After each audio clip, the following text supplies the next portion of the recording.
Welcome to Season 3 of the Spotlight series, Don't Just Survive, Thrive. Season 1 was launched to help people through the pandemic by talking to a variety of experts about topics such as psychology, finance, and health.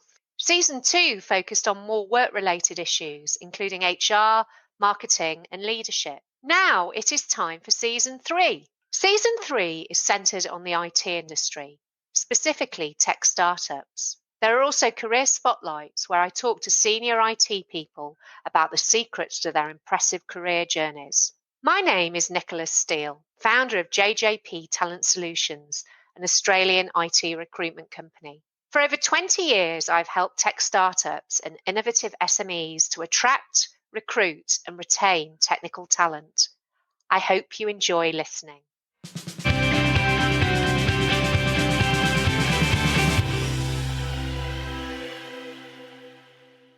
I'm delighted to introduce Vijay Solanki. Vijay is the co-founder of ParentalEQ.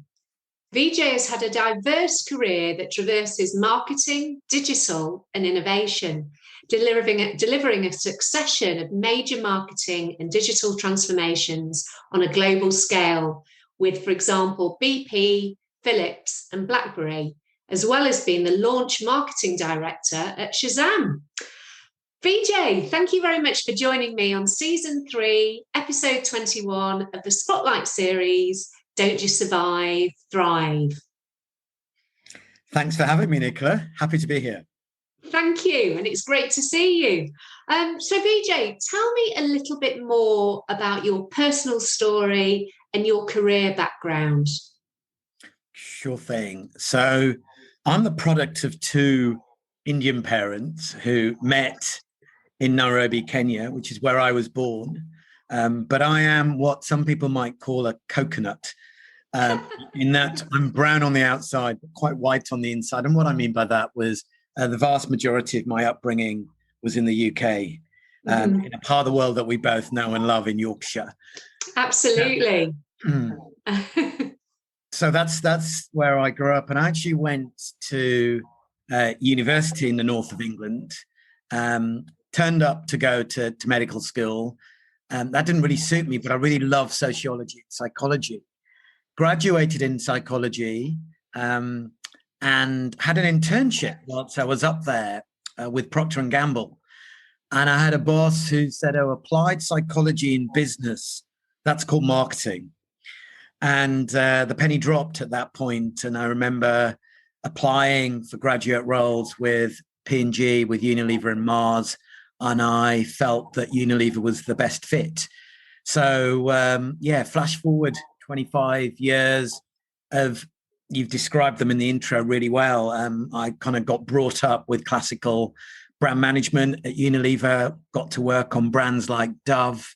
And then before moving to Australia, I had that stint working in part of BP for Castrol, restructuring a European marketing team and taking Castrol with its strong heritage in motorsport into global, some might call it football, others might call it soccer sponsorship with a digital idea at the core, and really taking the whole of the European business and eventually the whole of the global business got behind global soccer sponsorship. And then before moving to Australia, working at Philips in more of a product development role, really using software to build new propositions for Philips, and then moved here to Australia. And in the middle of my career, spent a good chunk of time in media as well. So what is global radio in the UK and what is Southern Cross Stereo here in Australia. So that's been my kind of background of marketing, digital and innovation. That's fantastic. So how long were you in Nairobi for at the beginning of your life? Until I was 3. Till you were 3. I've been to Kenya. My father had a factory there in Eldoret. I don't know whether you know Eldoret. And you're a good Yorkshire lad. So how long have you been in Australia for? Yeah, about 6 years now. All of that time in Sydney. We came here Well, funny enough, the story is that we had our honeymoon here, my wife and I, and in the back of our heads, we thought, would be a good place to live, maybe. We were very happy leaving the UK, and we thought we were going to be in Amsterdam for the long term. And yeah, like I said, I had a good time working for Global Radio as their marketing director many years ago, and the opportunity came up to be chief digital officer for Southern Cross Stereo, who own the Hit Network and Triple M and various other radio and audio properties. And that's what brought us over here. That's brilliant. Excellent. And you also were the launch marketing director for Shazam, which must have been great fun back in, when would it have been? Like 2007? 2001. 2001. Wow. Gosh. Shazam came out before the iPhone in 2007. And some might say the iPhone was the great savior of Shazam. It was a piece of technology that was a little ahead of its time. Yes. Gosh, so 20 years ago. Anyway, so ParentalEQ.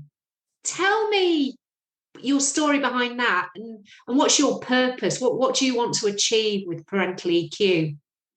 Yeah, so in part of my backstory, I think there is some unfinished business with psychology. I, as a marketer and as a product developer in the corporate world, have always maintained a behaviorist attitude, which is I have a bit of a obsession to understand why people do what they do.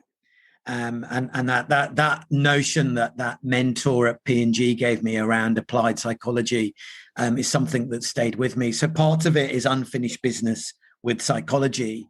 But the real catalyst was the loss of my mother. When my mother passed away, whilst I'd left home at 18 and was independent, married happily, 2 beautiful kids, I was absolutely floored by the loss of my mother. And it impacted my own mental health. It made me rethink what I wanted to do with my life. It made me truly reappreciate having reappraised what parenting is. And it took me onto a bit of a journey to re-examine what parenting kind of needs to look at and be like in the modern day. So I chose to do something with a bit more purpose. I was consulting in the parenting space. I was consulting in education businesses. I got quite obsessed with the notion of purpose and profit are not two mutually exclusive entities. And I think in the last 12 to 18 months alone, we're starting to see that align with every sort of business owner, somebody kicking off a startup right through the CEOs of some of the biggest organizations in the world. So they were the driving forces. And I was also investing and coaching in startups and thought, yeah, I did Shazam, but that was at a Series A business. It was when Shazam raised £5 million. I'd never created something from nothing. And so I joined an accelerator because I thought I need to kind of better understand like what it takes to create something from nothing. And in that first week of that accelerator program, which was like speed dating meets startup school, it's called Antler. There's one in Sydney and in Melbourne, and it's in 10 countries around the world now. I met a guy who's one of my co-founders. And in that first week, we came across a data point, which is that 50% of mental health issues start before the age of 14, but most go unnoticed and therefore undiagnosed. And that really got us thinking. And that's where the journey started. Yeah. So I'm very sorry to hear about your mum and everything. Were you a parent when that happened? So yeah. Already had your own children, but the impact of your mum there. I'd left home at 18. My parents had taught me from a young age that independence is an important sort of value. So I stood on my own 2 feet. I'd call my mother once a week. I'd left the UK to go and lived in the Netherlands. We'd lived in other places. So I and my family were a very independent, self-sufficient group. But it still hit me pretty bad. Yeah, I can imagine. And I'm a bit like you as well. I left school, I left home, sorry, as soon as I could. I'm amazed that people still live with their parents in their 30s.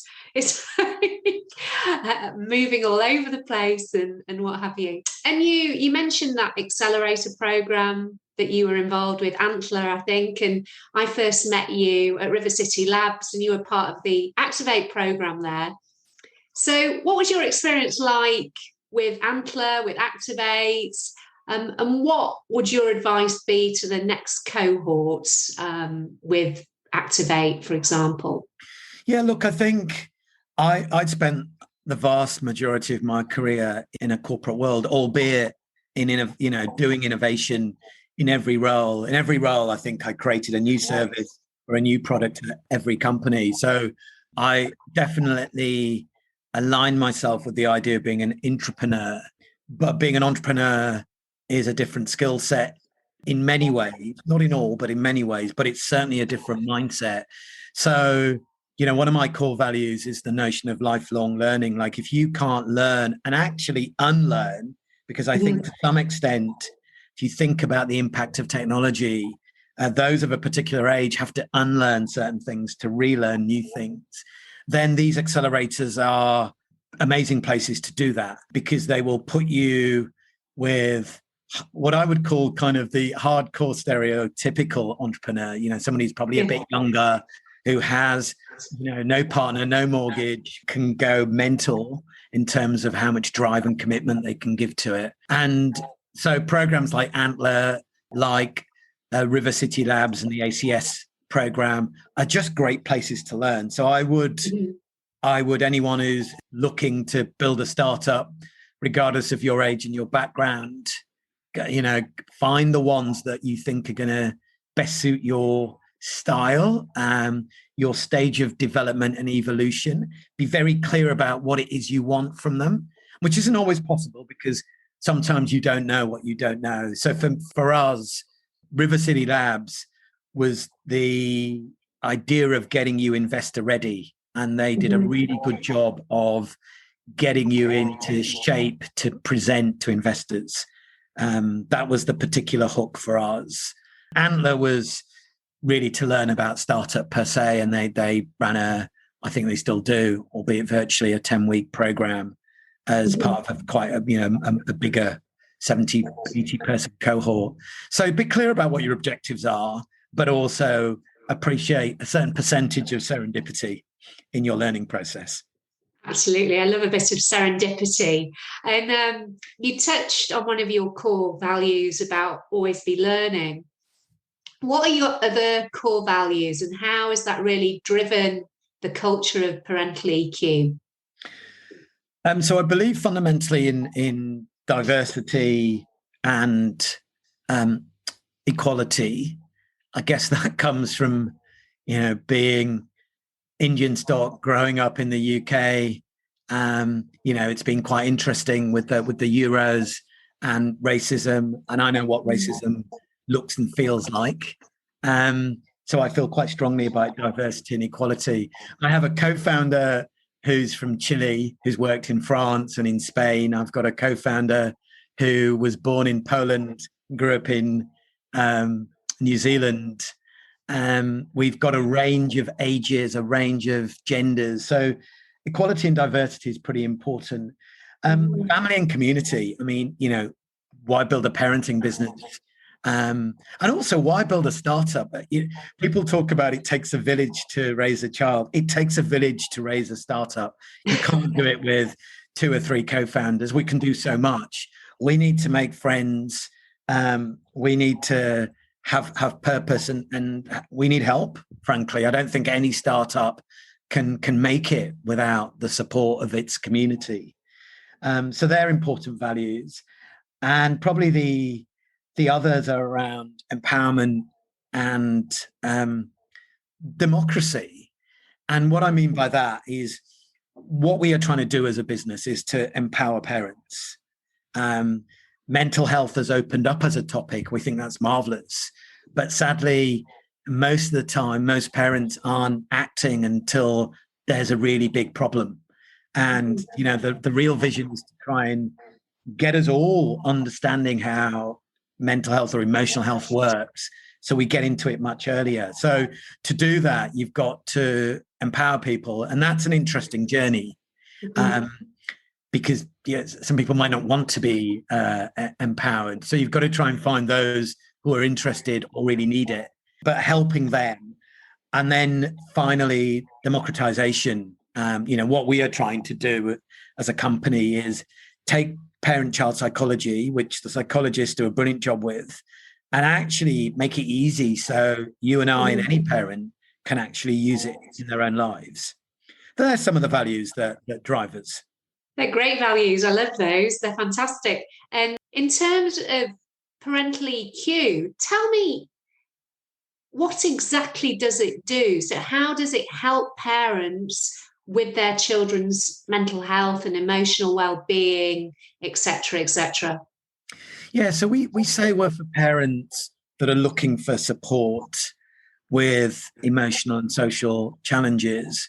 They could be everyday issues because you're dealing with matters around confidence and resilience. There are others around helping your child better understand emotions. We've seen an old world of parenting, the she'll be all right mentality and the instinct of a parent to make everything okay. Whereas the new world of parenting, I think, is about everyone being much more open about their emotions. So, for example, we have a tool called the Wheel of Emotions. And what we're trying to do is help children articulate how they're feeling, happy or sad or frustrated or angry, because life isn't happy all the time. And that's okay. So, and then there are those where they are noticing some more serious issues and aren't quite sure what to do. Do I go to the doctor? We're seeing because of COVID, we're seeing a big issue around things like therapist waiting time, where you might be waiting 3 or 4 months. And so what are you supposed to do in the meantime? So there's some of the use cases. And essentially, we simplify parent-child psychology. And the way we do that is through a mobile app.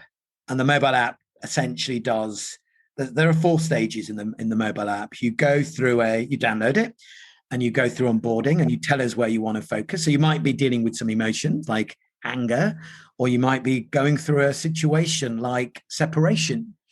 And then we will introduce you to a parenting expert, and they'll try and better understand your needs, your challenges, and send you a program. And then the program really pushes you into the depths of the app. And in the app, there are 2 streams. There's a knowledge stream where we'll take a topic and try and explain it using audio, as we are today. And so we have this notion, a lot of our users are busy working mums. There are also some busy working dads, but in the main, mums tend to do more of the emotional well-being than dads. And they are always multitasking. So the idea of being able to pick up an audio, and we always say in less than 10 minutes, we'll explain a topic. Here are the 3 things you need to know about anxiety and how it works in a child's brain. And then we'll encourage you to do an activity. And that's where we've taken a topic like anxiety and we've replicated what a therapist would do in their practice, but we've shortened it and simplified it so that you can do it as a parent in your own speed, in your own space, in your own time. That's brilliant. And so one of my children, eldest child, she's 16 and she suffers from anxiety, and she's in year 11. So I guess it's part of the course to a certain extent. But what kind of age range of children do you specifically target? The core of our users currently is focusing on parents with children 5 to 12. Mm-hmm. And it's 5 to 12 for 2 reasons. They need to be old enough to have conversation and take instruction, because you might be talking to them about their emotions. So there's a certain minimum age. We've seen it in 4-year-olds, occasionally, very rarely even somebody as young as 3. And then we want to really try and get parents. We're very much, in fact, almost entirely focused on the parent. We're about giving you the tools and techniques. And the earlier you can use them, the better. Because guess what? Who's the most important role model in the life of a child? It's usually you. In adolescence, things might change. In adolescence, children are on a journey to get much closer to their sense of self-identity. So to some extent, they almost have to go through a ritual of parental rejection as they define their own sense of being. So 5 to 12 is the best time to do this. Well, my youngest child is just tipping the edge there at 11. So awesome. Well, thank you for giving a better explanation there about parental EQ and what have you. How can people access? What's the website? Yeah, I mean, go to any app store. So go to Apple or Google's App Store, type in ParentalEQ, the words parent, AL, and EQ, and you'll find us. Download us. Takes a couple of minutes to register. It's helpful for us to know what you're focusing on, and sign up for the 15 minutes video session with an experienced parent science expert and get going. Whether the challenge for us is to encourage parents where there's actually no big deal, but now's the time, and particularly for those parents that might be in lockdown or just under a little bit more duress. And we're really thinking of you right now, which is one of the reasons that 15-minute free feature, we've accelerated that in the last few weeks. I'm in Sydney, and we've got our friends, brothers and sisters in a few other states around the country. So we're really thinking of those that are having to try and work and homeschool at the same time in particular. But we're for any parent who's got an interest in this space. Yes, and obviously lockdown is particularly difficult. So you're an early stage startup founder. What would you say the main challenges have been for you? Gosh, I think for me personally has been unlearning and relearning.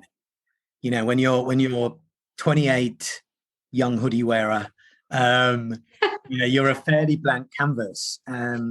When you're older, you're a bit more indoctrinated. So you've got to unindoctrinate yourself. So I think there's this really important trait of being coachable. And sometimes that gets harder the older you are. So I think that's something I remind myself on a daily basis.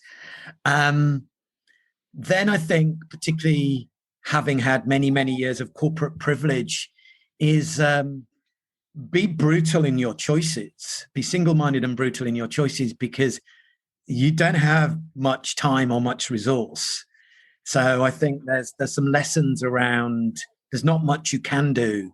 So pick the things you are going to do quite carefully, but then be brutal, use the numbers, use the data to move on as quickly as you can, and don't get too precious about anything. Because this early stage, it is a Hobbit-like quest, where you're going up a mountain and then you might have to come back down the mountain and go through the forest, and you're still on an adventure. Even if you've grabbed a few customers on the way, you don't really know what your business is. We're very clear about the problem we're solving. We're clear about our approach of simplifying psychology, but there's so much we've still got to do to get the product absolutely right. And then I think I talk about the community, be that investors, be it partners, be it just supportive souls. Find people who get that. I've almost stopped investing to people who aren't parents because they don't feel the issue. Just look at the numbers. And when I've had a parent, an investor, or anyone who's a parent who's had a struggle, I know I'm going to have a connection. They might not invest, they might not want to be a partner, but we'll get each other. So I think thinking about the target audience, but in all of your different kind of go-to markets. So even in an investor, I find the best conversations with investors who are parents. I might even have some slightly better conversations in some cases with investors Investors who get the problem, really get the problem, I think are more likely to be supportive. Yes, definitely. And I don't think you understand the challenges of being a parent until you actually are one. And thinking about your parents, you don't understand your parents as much until you become a parent yourself, which is, it's interesting that. And you talk as well about corporate privilege and being brutal. Do you think being a Yorkshire person helps? That Yorkshire people don't like to waste things? Yeah. I think it's a combination of an Indian heritage and Yorkshire. Makes me doubly tight on certain things. Yeah, I'm sure. I was just thinking about that because as Yorkshire people, we don't like to waste money now, do we, lads? We certainly don't. Absolutely not. I remember meeting you in your flat cap, which was my father's signature look. I haven't got around to getting a whippet yet in Sydney. I've not seen many around. But oh, really? I've got, my dog looks a little bit like a whippet. She isn't a whippet, but she looks like a little bit like one. Anyway, we won't go off on a dog tangent. It made me think about another thing, which I think is super, super important, is obsessively talking to users, because I think I'm a parent, you're a parent, but when I meet a parent that is really stressing out because the schools call them, an ambulance is being called, their child has had an anxiety attack. I've not been through that particular experience, or having a child that's been firmly on the spectrum. So I think a degree of empathy with what you're doing is super important. I think you were saying to me early on, if I wasn't a parent, could I credibly be doing this business? And that's a really fair point. But even as a parent, I can't understand some of the anxieties those parents are going through unless I actually speak to them. So be speaking to customers like obsessively. I get obsessed that we can never talk to enough customers. Definitely, absolutely. And every parent, well, every person, but every parent's going through their own separate challenges and what have you. And you've touched on this a little bit about not being a 25-year-old hoodie-wearing startup founder. So if I dare say, you are over 50, not much, I don't think, but being a startup founder, have the challenges been intensified being over 50, do you think? I think in the main, but I think this is right across industry. I've spent a long time in media and advertising, and there is this whole thing of it being a young person's game. Mm-hmm. And yet we're in this interesting time where, generally as Western or developed societies, we've learned to get a little bit healthier. My 30-year-old version of myself I'm trying to think whether the 30-year-old version of myself would be fitter than the 32-year-old version, because the thing is, when you were younger, you cared much less about your health, whereas you get to an age and you're like, oh shit, I really do need to think about exercise, what I eat, all of those sorts of things. I think I'm hoping, here's my bet, I probably can't do the hours of the 28-year-old. And frankly, I'm also blessed. I've got a co-founder who's in their early 30s and a co-founder who's in their late 30s. So I rely on their sense of youth. But I'm hoping the wisdom is the counterbalance. I mean, that's the play, I think, with an older founder. And all the research, there are things in Harvard Business Review, stuff that got shared quite recently, which actually says the most successful age for founders tends to be 40 plus. And even spills into 50s. So I'm assuming that the experience and the wisdom, dare I say, kind of helps counterbalance some of the things you can't perhaps do in terms of work as many hours, for example. And also, I think working that many hours with that wisdom, with that experience, you're more productive and can achieve more within less time, or that's certainly how I find you can achieve a lot more in fewer hours as well. I think there's a paradox, though, which is the rate of change that has been driven by technology makes it really interesting. So I realized through many years of privilege that the world was changing. I was running a marketing team where we would make ads and, build a pricing strategy or run promotions. And in the meantime, the world was completely redefined with technology. And I'm a marketing director, and I've never run a Google search campaign or executed a campaign myself on Facebook or understood SEO because I had teams doing it. And suddenly you're in startup and there is no team, it's you. So there is then the ability to, this notion of learning and relearning becomes really, really fundamental to your ability to make choices and move fast. So I think that's one of the challenges. I think the older you are, not always, but it can become a little bit harder to learn things as quickly. Yeah. Okay. Excellent. So funding, investment, you touched on this with River City Labs and Activate. So how have you funded ParentalEQ, and what are your plans moving forward?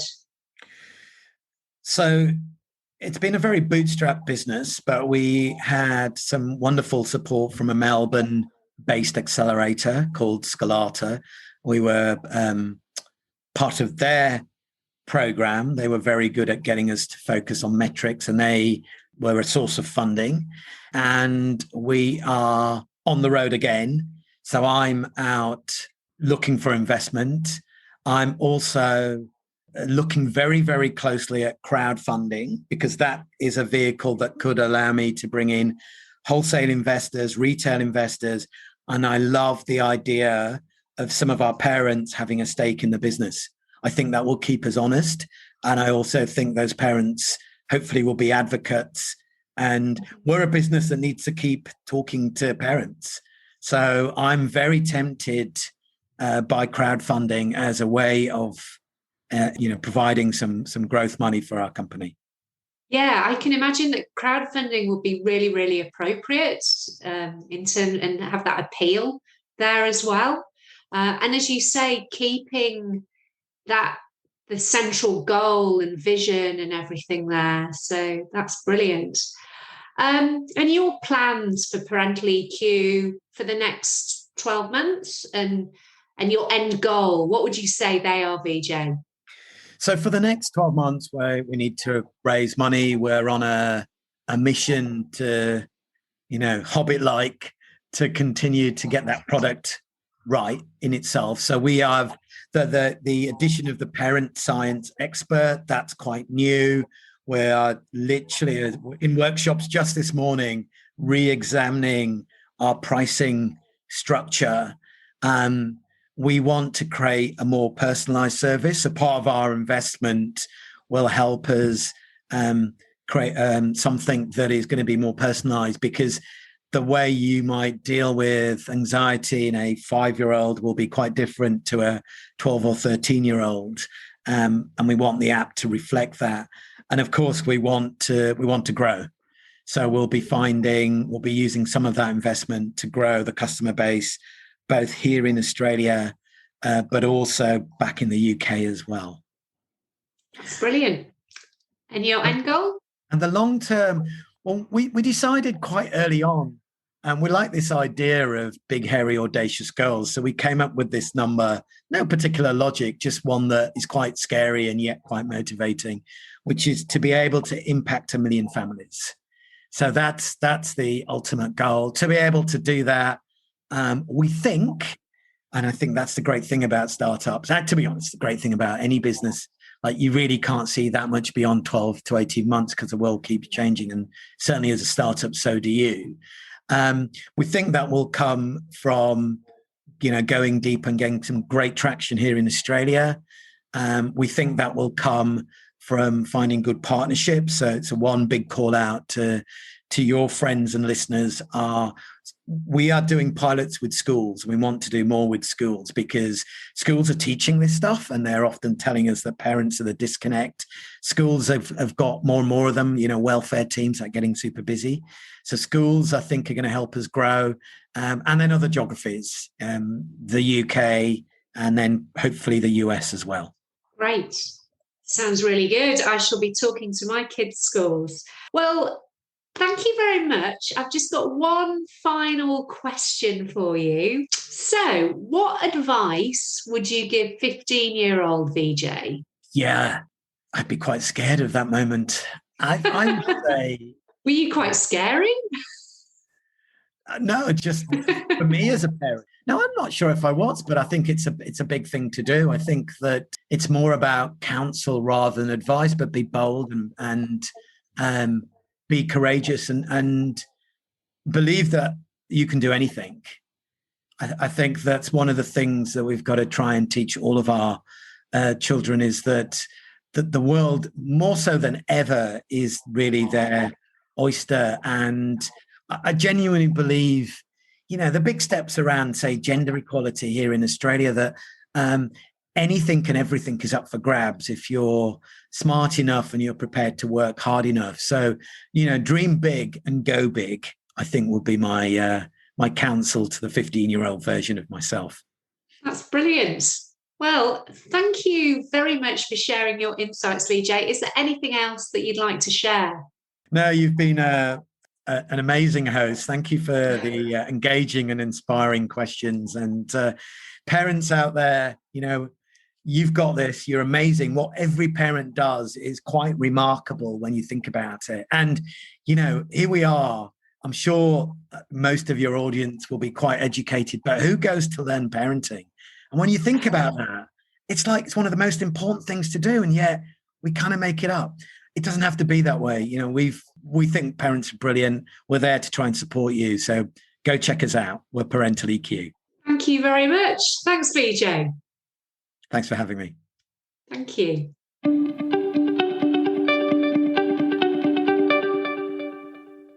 I hope that you enjoyed this episode. Please remember to subscribe, rate, and review. If you're looking for career advice, your next career opportunity, or to grow your tech team, then please call me, Nicholas Steele, on 0499 773 546, or go to our website, jjptalent.com.au. The Don't Just Survive, Thrive podcast is part of the Spotlight series, which includes the YouTube channel Spotlight on Software Development. If you want more insights into the software industry, particularly tech startups, then subscribe to the Spotlight on Software Development YouTube channel. Thank you for listening. Until next time.